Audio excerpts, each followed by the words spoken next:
Olá, eu sou o professor Matheus e hoje eu vou continuar resolvendo a prova da Unicamp 2022 da primeira fase, né? Vamos lá. Então essa questão, a questão que é a 37, ela também depende ali do texto que veio antes, tá? Mas vamos ler o que ela está pedindo aqui, né? Depois a gente passa para o texto aqui, com as informações importantes que tem para resolver essa questão no texto. Ó, a pegada de carbono, isto é, a quantidade de carbono gerada na produção, transporte e descarte, de 120 folhas de papel é a mesma de um carro a gasolina que se move por 16 km. Então ele está falando aqui para gente que você vai a 120, se você tem 120 folhas, né, isso é o que vale, né, na produção dessas folhas, né, de papel sulfite.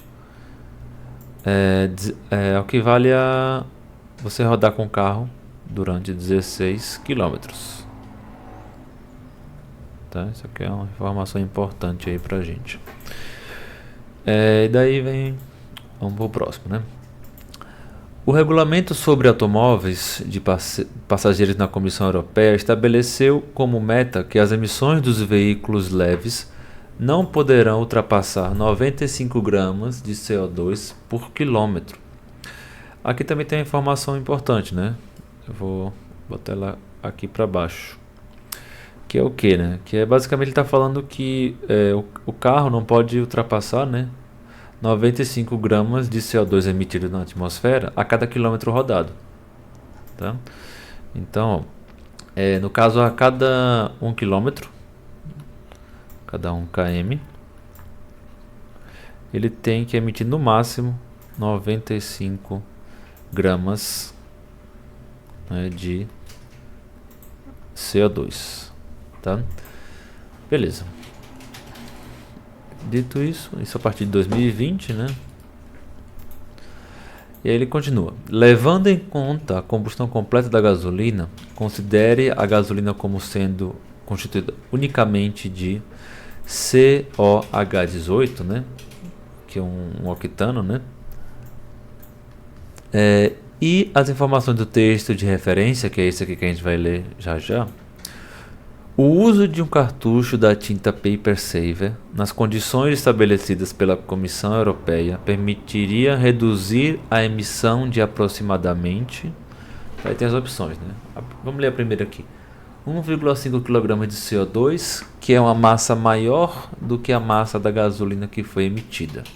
Então ele está fazendo referência nessas opções aqui a uma quantidade em quilogramas que vai ser poupada, né, pela tinta Paper Saver, né? E quanto vai ser isso?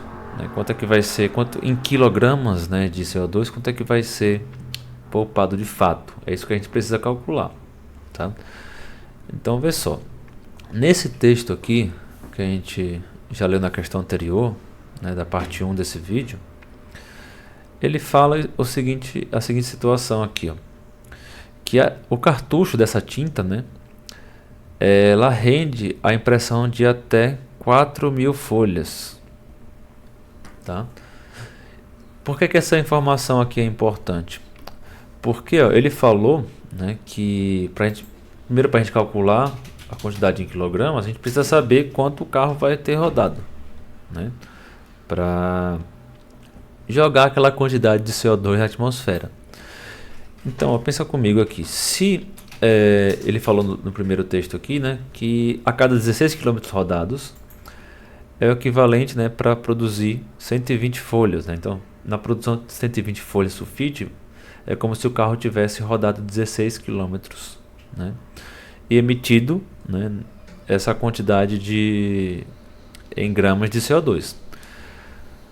Qual é a quantidade que nós temos aqui que essa nova tinta vai poupar, né? Então a gente tem 4.000 folhas, né? Então o que acontece? A gente precisa saber, a primeira coisa a saber aqui é quantos quilômetros o carro, né, no caso aqui, o equivalente, né, ao carro, um carro rodando, então quantos quilômetros seria de emissão de CO2 para 4.000 folhas, né, o equivalente da quilometragem do carro. Então, ó, a gente tem que fazer essa regra de 3 aqui primeiro para saber como a gente acha esse valor, tá? Então, aqui seria o X, aqui seria a minha quilometragem. Então, quantos quilômetros o carro deveria rodar para emitir uma certa quantidade, né, de CO2 na atmosfera, no caso, equivalente à produção de 4.000 folhas. Fazendo essa regra de 3 aqui, né, cruzada, vou usar a calculadora aqui para ser um pouco mais rápido. Então, ó, vai ser 4.000 vezes 16 dividido por 120.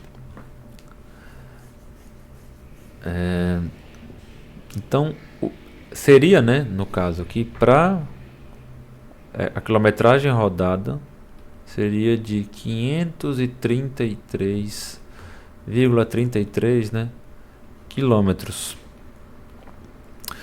Então, ó, na produção de 4.000 folhas, um carro precisaria rodar 533 quilômetros, né? E aí ele emite uma certa quantidade de CO2, que a gente não sabe ainda quanto é que vai ser, mas a gente pode calcular, né, agora. Então, eu já tenho a quilometragem, né, que na produção de 4.000 folhas, e ele deu essa outra relação que a gente botou aqui embaixo, né, que seria, ele falou no texto aqui, ó, que a cada quilômetro, né, o carro deve emitir no máximo 95 gramas de CO2, né, a partir de 2020. Então, ó, eu tenho a quilometragem, que é essa aqui, tá? Vou fazer mais uma regra de 3 aqui, ó. Então, 533,33 km. Então, qual seria a massa em gramas? Vou chamar isso aqui de Y, tá?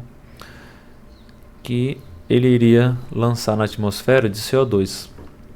Tá? Então, preciso fazer mais uma regra de 3 aqui para achar. Tá? Então, ó, fazendo a regra de 3 aqui, vou pegar, né, esse valor, multiplicar 533,33 vezes 95. Isso aí dá o equivalente, né, aqui em gramas, tá? 50.000 gramas, né? A gente pode até transformar isso aqui para quilograma, né, para ficar mais fácil da gente fazer os cálculos. Então isso aqui daria, ó, 5.666, né? Ou 50.000, né? 50.666 gramas. Convertendo isso aqui para quilograma, né, ficaria, né, 50,66, né? 50,66 quilogramas, né? Porque aqui a resposta está em quilograma, né? Aproximadamente ali a gente pode até aproximar esse valor para 50,7 quilogramas. Tá? Então agora a gente sabe que na produção de 4.000 folhas, né, essa quantidade, né, então eu vou botar aqui, na produção de 4.000 folhas,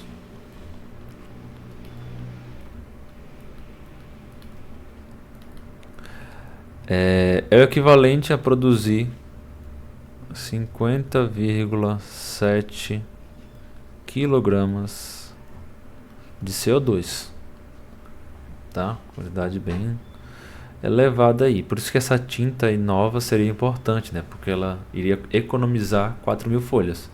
Então, se você economiza 4.000 folhas, você não tem 50 kg de CO2 jogado na atmosfera, tá? Mas a questão não para por aí, né? O que acontece? Ele quer saber se essa relação, né? Ele fala aqui, ó, 50 kg, a gente já sabe que já não é 1,5, né? Então, de cara a gente já pode até eliminar algumas aqui, né? Ó, a gente pode eliminar essa aqui, tá 1,5 gramas de CO2, não faz o menor sentido. E aqui também, ó. Tá? Então ficamos com duas aqui. Tá? Vamos olhar, analisar agora as duas que sobraram pra gente. A primeira, ela fala o seguinte, ó, 50 kg de CO2, que é uma massa menor do que a massa da gasolina que foi queimada, né? E a outra fala o contrário, né? 50 kg de CO2, que é uma massa maior, né? Maior, menor do que a massa da gasolina que foi queimada. Como é que eu vou saber se é maior ou menor? Eu tenho que fazer ali a reação, né? E fazer o cálculo de quanto será a massa de gasolina que foi queimada, né? Se ela é maior ou se ela é menor, tá? Como é que eu faço isso? Ele deu aqui na questão também, ó, né, que a gasolina ela tem essa fórmula aqui, ó, C8H18, tá? Então, ó, vou botar aqui embaixo, pessoal.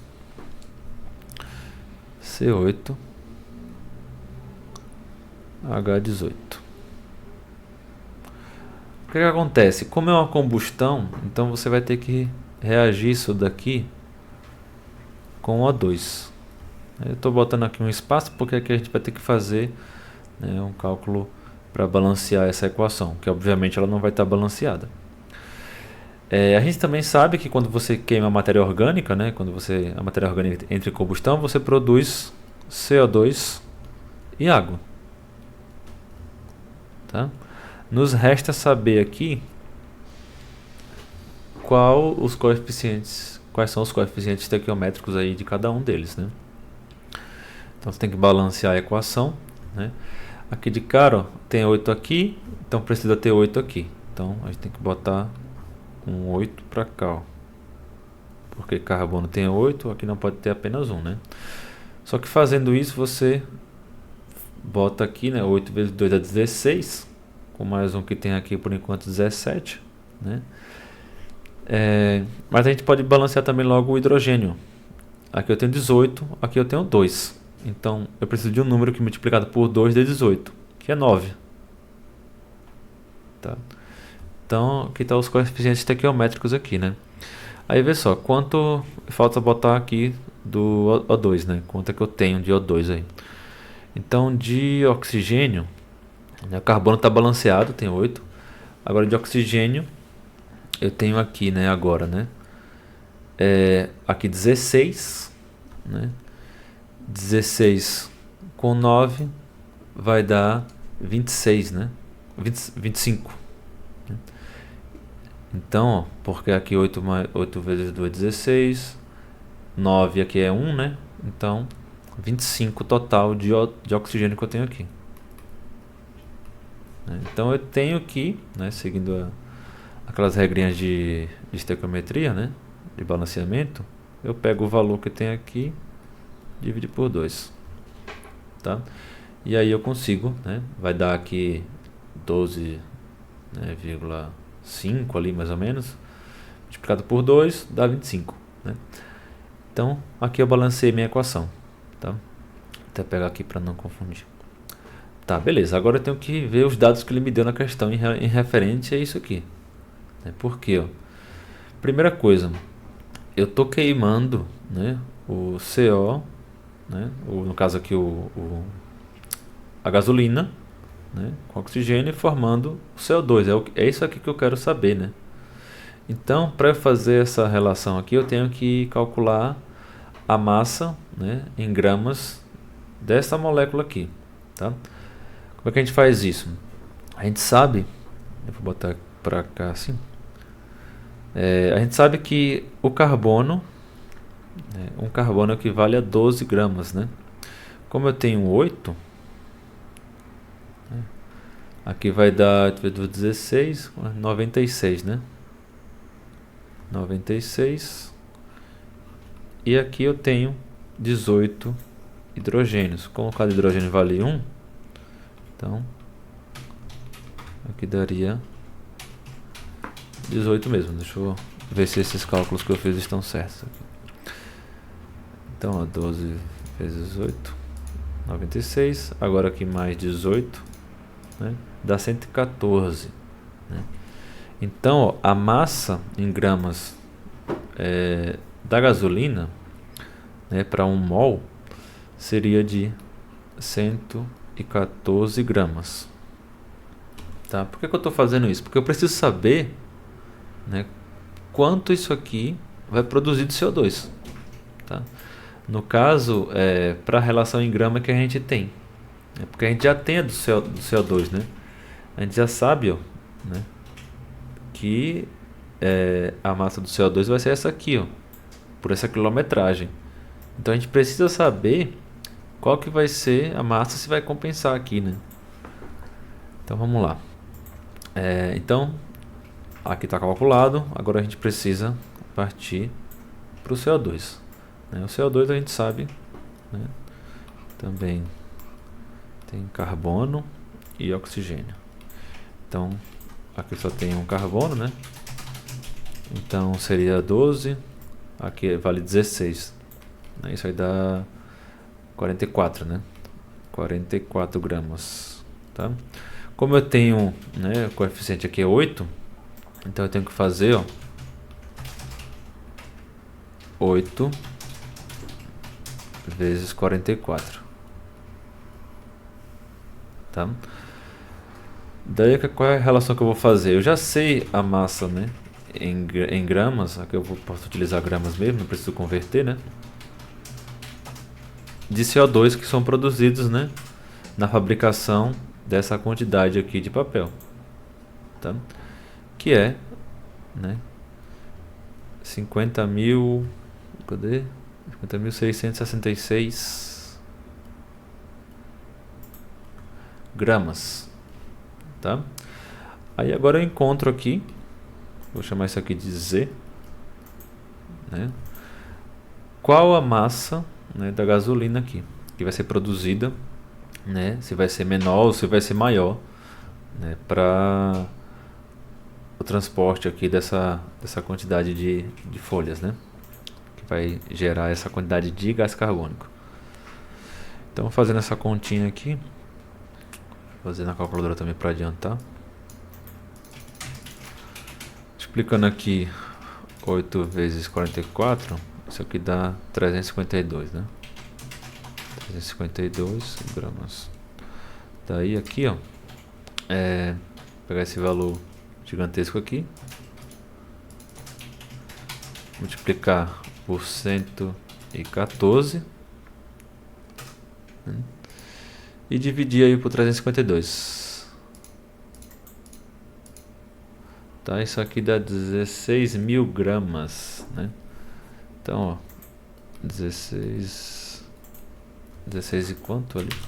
16.400, né?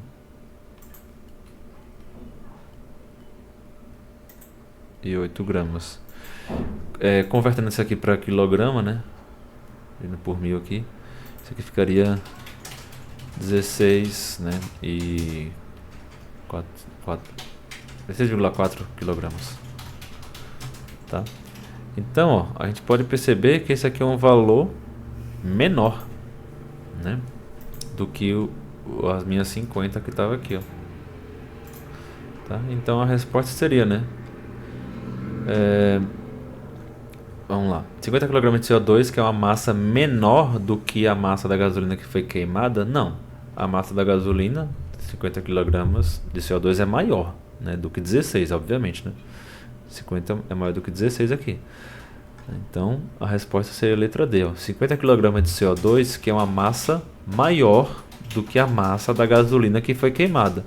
Foi queimada, né, 16,4, né? E a massa do CO2 deu 50,7. Então a resposta é a letra D. Tudo bem? Vamos para a questão 38 agora então, né? Ó, 38 fala o seguinte. Aqui tem que ter bastante atenção no texto, o que é que ele está falando no texto, né? Para não se perder. Vê só. O crescente interesse em combustíveis renováveis derivados tanto da cana-de-açúcar quanto da cana de energia. Então são dois tipos, né? Um é derivado da cana de açúcar e outro é derivado da cana de energia.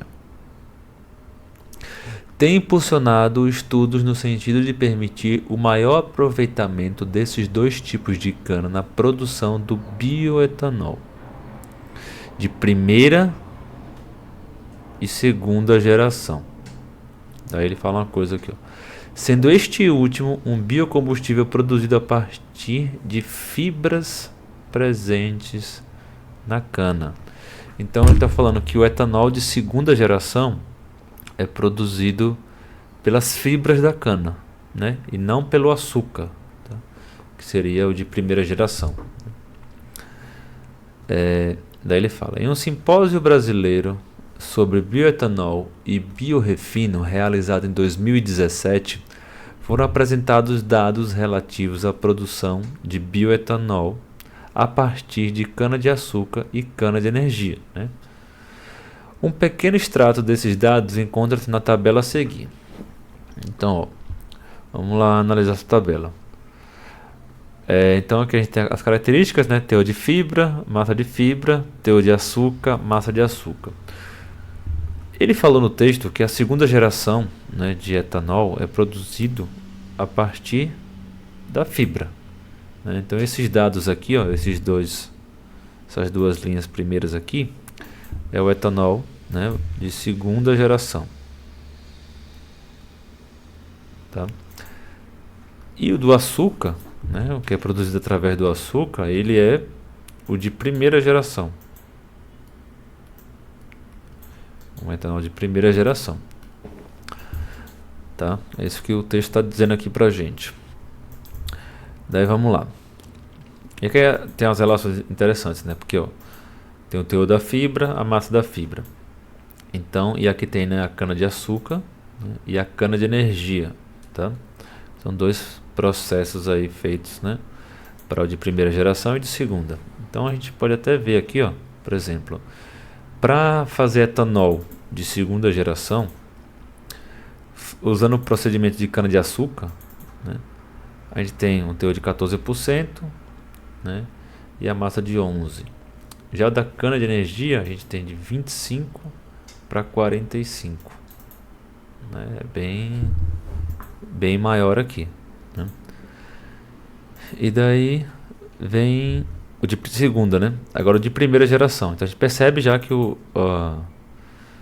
teor da fibra, ela é, né, o teor energético aqui, a porcentagem no caso, ela é maior na cana de energia, que vai fabricar o etanol de segunda geração. Agora no de primeira, que é essas outras duas linhas aqui, né, a gente percebe, ó, que a cana-de-açúcar, né, você tem 14% e aqui você tem 8%, né? A massa 11 e 14. Então você tem um teor, né, de açúcar menor na cana de energia, porém a massa é maior. Tô vendo aqui, ó, 14 e aqui é 11, né? Então isso quer dizer, né, que apesar da baixa porcentagem aqui, né, do teor de açúcar na cana de energia, né, baixa em relação aos 14 da cana de açúcar, a massa por hectare, ó, aqui está hectare, né, é maior, né? Então seria mais eficiente, digamos assim, né, na produção. Então aqui a gente pode concluir que fazer etanol, né, tanto de primeira quanto de segunda geração, a partir da cana de energia é muito mais eficiente, né? Você produz muito mais. Aqui a gente tem, ó, 45, aqui tem 11, aqui tem 14, aqui tem 11, né? Aqui a porcentagem é maior, né? Era natural que fosse produzida uma massa de fibra maior também por hectare, né? Mas aqui a gente tem uma relação interessante, porque aqui a porcentagem de açúcar é menor na cana de energia e mesmo assim ela é mais eficiente para fazer etanol de primeira geração. Beleza. Dito isso, vamos lá. Comparando-se os dados, pode-se concluir que a vantagem da cana de energia em relação à cana de açúcar reside em uma maior produção de bioetanol de, vamos lá, primeira e de segunda geração. Sim, a gente consegue ver que o etanol de segunda geração, ó, vamos de primeira primeiro. O de primeira geração na cana de energia, ele é muito maior aqui, ó, né? É um processo muito mais eficiente, né? Então, é maior na primeira geração e na segunda também, ó, né? A gente pode ver aqui, ó, a relação da massa é maior por hectare, né? Então, sim, de primeira e de segunda geração, o aumento maior se dá na produção de bioetanol de segunda geração. Apesar dos dois, né, aumentarem, o aumento maior é na de segunda geração, né, que está aqui, ó. Ele pula de 11 para 45. Tendo como base a produtividade por hectare, sim, exatamente, ó, por hectare aqui, né? Provavelmente é essa daqui, tá? Vamos ler as outras e ver o que está errado nelas. Vou pegar aqui. Ó, então vamos lá. Comparando esses dados, pode-se concluir que a vantagem na cana de energia em relação à cana de açúcar reside em uma maior produção de bioetanol de segunda geração. Ele nem citou a primeira. Então, a produção maior de bioetanol é só na de segunda geração, no caso aqui, né, na cana de energia. Só que a gente acabou de ver também que a de primeira, né, de primeira geração também aumenta. Está aqui, ó, em relação a por hectare aqui, ó. Então isso aqui já está errado porque não acrescentou a primeira, né, geração. A letra C, vamos ver o que está errado aqui. É que ele só cita a primeira geração, né? Mesma coisa. A cana de energia ela vai produzir uma maior quantidade de bioetanol nas duas gerações, né, de álcool, né, de bioetanol no caso, né? Não só na de primeira, então aqui também está errado. Ele só cita a primeira aqui. Vamos para D, né? A D ele fala: primeira e de segunda geração, o aumento maior se dá na produção de bioetanol de primeira geração, tendo como base os teores indicados, né? Então, vamos lá. O aumento maior se dá na produção de bioetanol da primeira geração, né? Não, o aumento aqui é, né, de 3 pontos aqui, né? Aqui é muito maior, de 11 para 45, né? Então, além disso, o aumento maior é o de segunda, né? Então a resposta é a letra A mesmo, né? Aqui é a letra A. Questão aí mais interpretativa, interpretar os dados aqui que ele nos deu. Tudo bem? Então aqui tá, essa parte está errada aqui. Então questão 39 aqui. Os benefícios da reciclagem são consideráveis e se situam para além de uma sensação de realização pessoal. Advinda de uma responsável deposição de embalagens e demais produtos plásticos separados do restante do lixo. A figura a seguir registra o consumo e o destino de materiais plásticos nos Estados Unidos da América, o que não é muito diferente de outros locais ao redor do mundo. Daí tem aqui o gráfico, né? Vamos reparar nele, ó, é quantidade, né, em toneladas. Tá aqui, ó. Toneladas aqui, a quantidade. E aqui o ano. Tá? E ele tem algumas coisas aqui. Essa parte aqui mais escura seria a reciclagem, né, dos plásticos. Essa parte aqui cinza, um pouquinho mais escuro, é a combustão para gerar energia. E aqui seria o lixo acumulado, né, o plástico acumulado em aterros sanitários. Então a gente percebe algumas coisas aqui que são meio óbvias, né? Primeiro que o aumento dos aterros sanitários, a quantidade de plástico em toneladas aumentou, né? A gente também percebe que a partir aqui dos anos 80, mais ou menos, começou a ter a combustão para gerar energia, né? E aqui em meados, né, final de 90, mais ou menos, final de 80, mais ou menos, começou a ter a reciclagem aqui. Outra coisa interessante de reparar nesse gráfico é que, perceba, né, por mais que a reciclagem tenha começado e por mais que a combustão para gerar energia também tenha acontecido, a quantidade de plástico não diminuiu, né? Ela só vem aumentando, tá? Então vamos lá.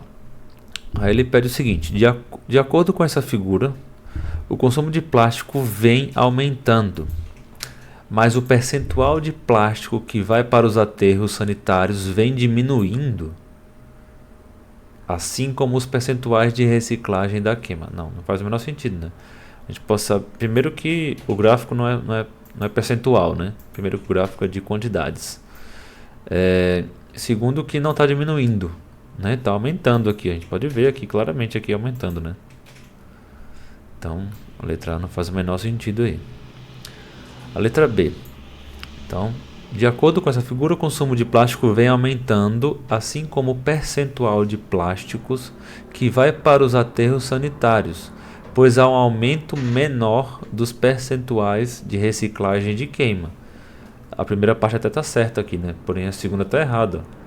Não há um aumento menor dos percentuais de reciclagem de queima. A gente consegue ver aqui claramente ó, que conforme os anos vão passando, a quantidade de plástico reciclado ela só vem aumentando, né? Seja ele para fins de energia, né? Ou para outros fins, né? Ela só está aumentando junto com a quantidade de plásticos em aterros sanitários. Então a primeira parte está certa, essa segunda parte está totalmente equivocada aqui. Já não é a letra B também. A letra C. Então o consumo de plástico vem aumentando, mas a quantidade de plásticos que vai para os aterros sanitários vem diminuindo. Aqui já pode parar por aqui, né? A quantidade de plástico que vai para os aterros está diminuindo, segundo esse gráfico aqui? Não, está aumentando, né? Então, eu posso até marcar essa aqui, que já com certeza é ela a verdadeira, a letra D, né? Mas vamos ler ela aqui, né? O consumo de plásticos vem aumentando, assim como a quantidade de plásticos que vai para os aterros sanitários, sim.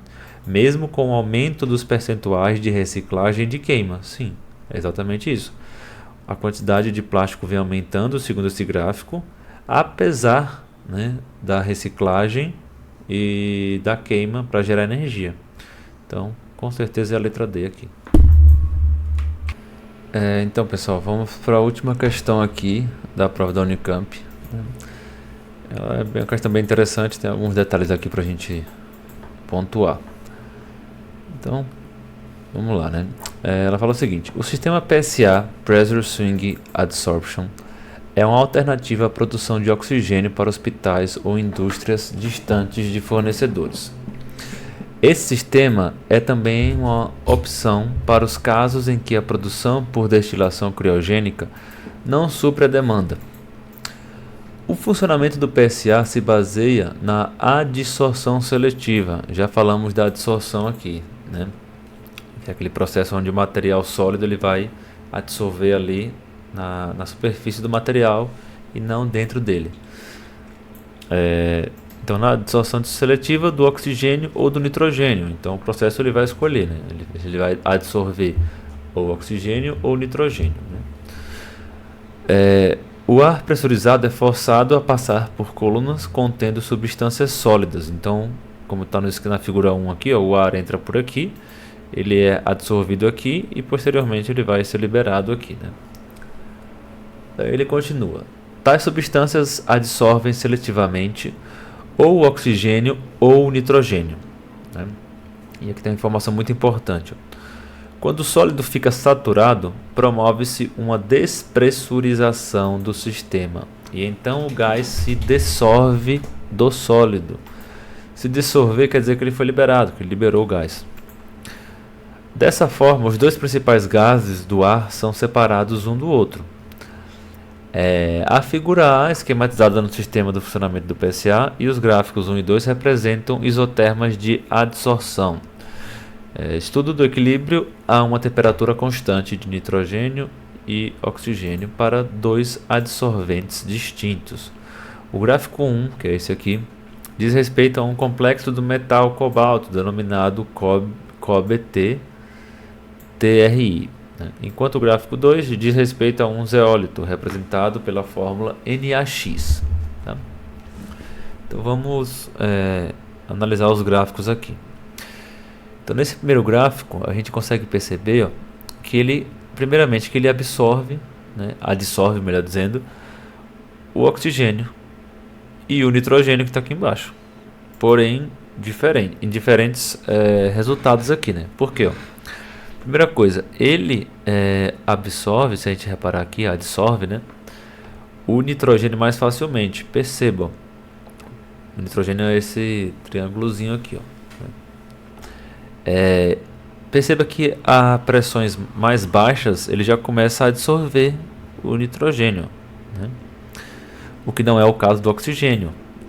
No oxigênio, a pressões mais baixas, né, ele continua, a quantidade de adsorvidade continua muito baixa. Aqui o gráfico é a quantidade de adsorvidade, né, e aqui é a pressão. Então a quantidade que ele absorve em relação à pressão.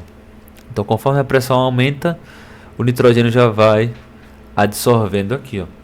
Enquanto o oxigênio ele leva um tempo a mais para absorver, né? Porém, em contrapartida aqui, ó, o oxigênio ele absorve mais, uma quantidade maior, a 1 bar, né, que é a pressão.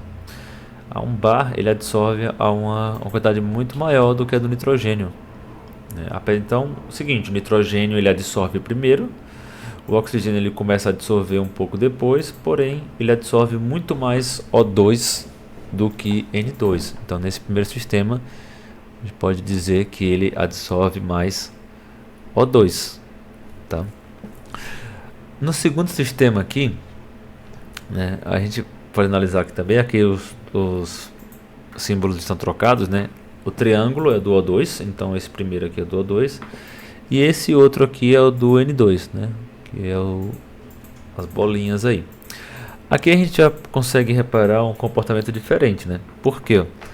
A pressões muito baixas, eles meio que já começam a ser absorvidos, né? Quase na mesma... quando a pressão vai aumentando, né? Eles são absorvidos quase na mesma pressão ali, ó, né? Quase no mesmo instante eles começam a ser absorvidos, né? No momento que eles entram aqui. Só que, porém, o nitrogênio, o N2, ele absorve muito mais, ó, né? Ele absorve muito mais do que o oxigênio, tá? Então aqui a gente pode dizer que o N2 ele absorve muito mais, né, do que o O2. Isso vai ser importante porque, né, porque vai fazer diferença lá em relação ao processo. Então vê só, vamos ler agora o que está escrito aqui. Ele fala o seguinte, ó: considerando as figuras, é correto afirmar que a separação a que se refere o texto seria possível utilizando-se: letra A, apenas o material NaX. Aqui já está errado, né? Por quê? Ó?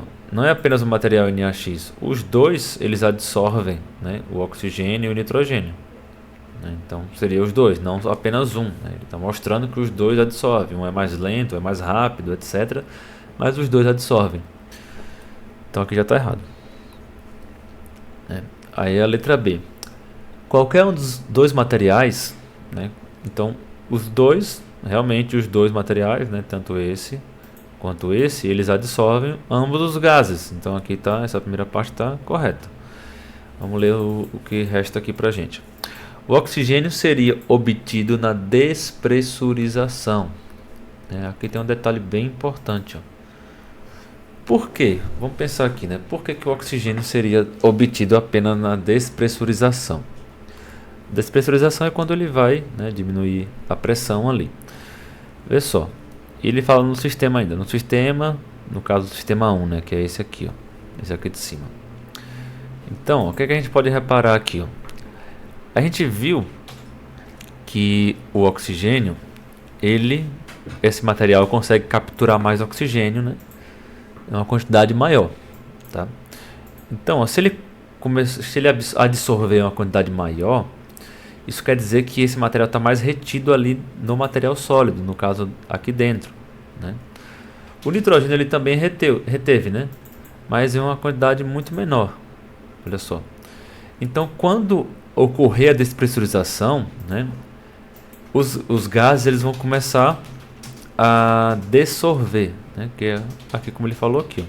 Então, quando o sólido fica saturado, quando ele está cheio dos dois gases ali, promove-se uma despressurização, a pressão abaixa, né, diminui no sistema, e então o gás se dissolve do sólido. Aí a pergunta aqui é a seguinte, né, qual dos dois seria o primeiro a sair, né? Como esse aqui adsorve muito mais, né, uma quantidade muito maior. Então isso quer dizer que você só vai conseguir resgatar ele aqui no final após a despressurização, né, que é quando a pressão diminui, né, e aí o gás vai começar a sair. Não é o caso do nitrogênio, porque ele a pressões muito mais baixas ele já tem uma adsorção muito baixa, né, aqui. Então algum nitrogênio já vai passar por aqui, né, ele não vai ser adsorvido, uma parte do nitrogênio não vai ser adsorvido conforme ele passa, né, conforme ele passa aqui pelo material sólido. O oxigênio não, muito oxigênio vai ser retido aqui. O nitrogênio não, vai ter uma parte retida, porém uma parte vai passar, né? Então você vai conseguir resgatar o nitrogênio aqui antes de despressurizar, o que não é o caso do oxigênio. No oxigênio você só vai conseguir resgatar ele quando você despressurizar, que aí ele vai, a pressão vai cair, né? E a quantidade adsorvida vai diminuindo, portanto o gás vai sendo liberado aí, tá? Então, ó, essa aqui tá perfeita, né? Então provavelmente é ela, tá? Provavelmente é essa a resposta aqui, ó. Então qualquer um dos dois sistemas, né, vão absorver, porém o oxigênio seria obtido na despressurização do sistema apenas no caso 1, né, desse primeiro aqui. Vamos olhar as outras. A letra C, apenas o material, né, apenas o primeiro material. Então aqui já sabe que está errado, né? Porque os dois materiais eles conseguem reter os dois gases, um mais e outro menos, né, como a gente já falou antes. A letra D, qualquer um dos dois materiais, ok, a gente acabou de ver isso. Daí ele fala, o oxigênio seria obtido na despressurização do sistema apenas no caso do NaX, que seria esse segundo caso. Aqui não, aqui vai ser o contrário, né? Não é só na despressurização que você vai obter o oxigênio. Por quê? Porque o poder de retenção do oxigênio nesse material, ele é menor. Tá vendo? O oxigênio está aqui, ó. Aqui é o O2, ó, né? Aqui é o N2. Então esse material ele retém mais N2. Se ele retém mais N2, isso quer dizer que o O2 vai passar, né? Nesse mesmo sistema aqui, quando a temperatura estiver lá e a pressão, quer dizer, desculpa, estiver em 1 bar, né? Isso quer dizer que vai ter oxigênio passando ainda, porque ele não foi totalmente retido aqui. Algumas moléculas de oxigênio vão acabar passando, porque esse material ele não retém tão bem o O2, né? Ele retém melhor o N2, tá? Então, por isso, um sistema aí ele consegue reter melhor um e o outro consegue reter melhor o outro gás, tá? Então a resposta correta seria a letra B, tá?